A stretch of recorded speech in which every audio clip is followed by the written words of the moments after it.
السلام علیکم، welcome to haunted centre. تمام ویڈیو اپڈیٹس کے لیے ہانٹڈ سینٹر کو سبسکرائب کر کے بیل نوٹیفیکیشنز کو آن کر دیں۔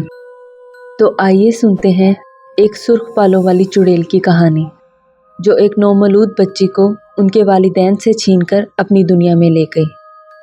ہر کہانی کہانی نہیں ہوتی، حقیقت پر مبنی واقعہ، جس کے متاثرین کی قبریں آج بھی گڑھی شاہ کے چٹیل میدان میں موجود ہیں۔ 7 سال بعد منتوں مرادوں سے پیدا ہونے والی بیٹی رات بھر ماں سے منہ موڑے کلکاریاں مارتی اور صبح کی پہلی کرن کے ساتھ ہی آنکھیں موند لیتی اور عصر تک بے خبر سوئی رہتی۔ اس دوران نہ وہ بھوک سے روتی، نہ بستر گیلا کرتی اور نہ ماں کے لاکھ بلانے پر ماں کو دیکھتی۔ یہ پریشانی ابھی کم نہ ہوئی تھی کہ اس کے بستر سے سنہری لمبے خوشبودار بال نکلنے لگے، جیسے اس نے مٹھی میں بھر کر کھینچے ہوں، اور بال چھڑانے والی اپنے بال اس کی ننھی انگلیوں میں جان کر تھما گئی ہو۔ بچی کی حالت دیکھ کر پریشانی میں مبتلا ماں ان خوشبودار بالوں اور ان بالوں کی ننھی عاشق کو لے کر مولوی صاحب کے آستانے دوڑی، تو حضرت صاحب نے چوکھٹ پہ ہی روک کر لوٹا دیا اور مغرب کے بعد آنے کا وعدہ کیا۔ لیکن مغرب سے پہلے ہی آستانے کی مسجد سے مولوی صاحب کے انتقال اور عشاء میں ان کی تدفین کی خبر نے اسے حیران کر دیا۔ حضرت صاحب کے ملازم خاص سے محلے میں یہ خبر پھیلی کہ آخری مرتبہ ایک سنہرے بالوں والی عورت کو حضرت صاحب کے حجرے میں داخل ہوتے دیکھا گیا تھا، لیکن اسے واپس نکلتے نہیں دیکھا گیا۔ پولیس آئی، تفتیش ہوئی، لیکن کوئی سراغ ہاتھ نہ لگا۔ دوسری طرف ننھی شہزادی کی ماں دم سادے اپنی چند ماہ کی بیٹی کو خالی کمرے میں ہوا میں تیرتے دیکھ رہی تھی، جسے وہ کچھ دیر پہلے اچھا بھلا سوتا چھوڑ کر گئی تھی۔ خوفزدہ ہو کر مدد کے لیے پکارتی وہ دروازے کی طرف دوڑی تو حیرت سے گنگ رہ گئی۔ جس دروازے سے وہ کچھ دیر پہلے اندر داخل ہوئی تھی، وہاں اب دیوار تھی۔ بند 4 دیواری میں ہوا میں تیرتی بچی کو دیکھ کر وہ اپنے ہوش و حواس کھو بیٹھی۔ ہوش آیا تو اس کا شوہر اس کے سرہانے بچی گود میں لیے بیٹھا تھا، جو ایک ٹک ماں کو دیکھ رہی تھی۔ اسی اثنا میں دروازہ بجا۔ شوہر نے دروازہ کھولا تو اپنے سامنے دروازے سے اونچے قد کے بوڑھے کو دیکھ کر حیران رہ گیا۔ بوڑھے نے اسے ایک بند لفافہ اور اپنی بیٹی کے علاج کروانے کا مشورہ دیا اور پلک جھپکتے ہی غائب ہو گیا۔ شوہر حیران پریشان گلی میں نکلا تاکہ اس بوڑھے سے جگہ پتہ معلوم کر سکے، لیکن سنسان گلی دیکھ کر مایوس لوٹ آیا۔ ماں کے سینے سے لگی ننھی شہزادی اور سوتی ہوئی بچی کو ایک نظر دیکھ کر اس نے لفافہ کھولا تو اندر سے خطی رقم، ریل کے ٹکٹ اور ایک صفحہ جس پر کسی مزار کا پتہ درج تھا نکلا۔ بیوی سے صلاح مشورے کے بعد اس نے اپنی بیوی اور بچی کو اس مزار پر لے جانے کا فیصلہ کیا۔ وہ دونوں ہر صورت اپنی ننھی بیٹی کا پیچھا اس آصف سے چھڑوانا چاہتے تھے جو ان کی بیٹی کے اندر موجود تھا، جسے اب ماں کے ساتھ ساتھ اور دوسرے لوگ بھی محسوس کرنے لگے تھے۔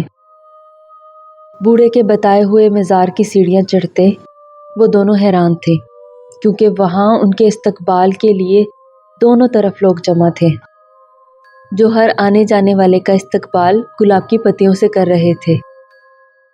فضا میں بسی عجیب سی مہک اور انسانی سرگوشیوں کی بھن بھناہٹ دونوں کو بے چین کر رہی تھی، لیکن اپنی ننھی شہزادی کو دیکھ کر ان کا علاج کرانے کا عزم پختہ ہو گیا۔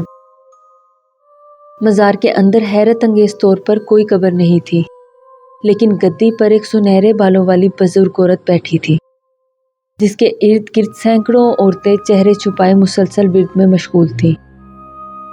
ماں نے اپنا مدعا بیان کیا۔ بوڑھی عورت نے انہیں رات مزار کے کمرے خاص میں ٹھہر کر آرام کرنے کا حکم دیا، لیکن اس کی شرط ہے کہ وہ اس کمرے سے فجر تک باہر نہیں نکلیں گے۔ وہ دونوں ڈھیروں وسوسوں اور دعاؤں کے ساتھ کمرے میں داخل ہوئے اور کچھ دیر بعد ہی نیند کی آغوش میں چلے گئے۔ اگلے دن دونوں کی آنکھ کھلی تو خود کو اپنے گھر کے بستر پر موجود پایا۔ دونوں میاں بیوی حیران پریشان ایک دوسرے کو دیکھنے لگے، جیسے کسی ڈراؤنے خواب نے انہیں جگا دیا ہو۔ لیکن بستر کی داہنی طرف بچی کا خالی جھولا دیکھ کر ہوش میں آئے اور ہر جگہ بچی کی تلاش شروع کر دی، مگر بے سود۔ دوبارہ اپنے ساتھ کچھ لوگوں کو جمع کر کے مزار پر پہنچے تو صدمے سے حواس کھو بیٹھے، کیونکہ جہاں مزار تھا وہاں دور دور تک چٹیل میدان تھا۔ آس پاس پوچھنے پہ پتہ چلا کہ یہاں کبھی کوئی مزار تھا ہی نہیں۔ دوسری طرف سنہرے بالوں والی جن زادی اپنی گود میں انسانی بچی لیے جنوں کی عدالت میں کھڑی تھی۔ اس پہ کئی الزام عائد تھے۔ پہلا، انسانی بچی کو ماورائی دنیا میں شامل کرنا، اور دوسرا، اسے حاصل کرنے کے لیے دھوکے بازی کرنا اور اپنی طاقت کا بیجا استعمال تھا۔ لیکن اسے ہرگز کوئی ملال نہیں تھا۔ اپنی خالی گود کو اس نے من چاہی اولاد سے بھر لیا تھا۔ اب اسے اگر اس دنیا سے بھی بے دخل کر دیا جاتا تو اسے پرواہ نہیں تھی۔ سزا کے طور پر اسے اس کے ساتھی سمیت قبیلے سے بے دخل کر دیا گیا۔ وہ خوشی خوشی ہواؤں میں اڑتی اور جگہ جگہ انسانی بستیوں میں ڈیرے ڈالتی وقت گزارتی رہی۔ لیکن جیسے جیسے ننھی شہزادی بڑی ہوئی، اسے لوگوں کی نظروں سے اوجھل رکھنا مشکل ہو گیا، کیونکہ وہ ان ماورائی طاقتوں سے محروم تھی جو جنات کو حاصل ہوتی ہیں۔ بالآخر اس نے بڑوں کی شرائط پہ اپنے قبیلے میں واپسی کا ارادہ کیا۔ شرط کے مطابق اس کی بیٹی کی شادی کسی جنزادے سے کی جانی تھی، اور چونکہ یہ جنزادی نہیں تھی اس لیے پہلے حمل کی پیدائش کے وقت اس کی بیٹی کا مر جانا یقینی تھا۔ اس انسان کے جسم سے پیدا ہوئی اولاد کو وہ عورت اپنی اولاد کے طور پہ قبول کر کے قبیلے میں واپسی کر سکتی تھی، اور اس کے علاوہ کوئی دوسرا راستہ نہیں تھا۔ سنہری بالوں والی عورت نے حامی بھر لی، اپنے ہاتھوں سے شہزادی کو دلہن بنایا، اور شہزادی ایک جنزادے کی پہلی بیٹی کے پیدائش کے دوران انتقال کر گئی۔ لیکن حیرت انگیز طور پر پیدا ہونے والی بچی ہو بہو شہزادی کی ہم شکل تھی۔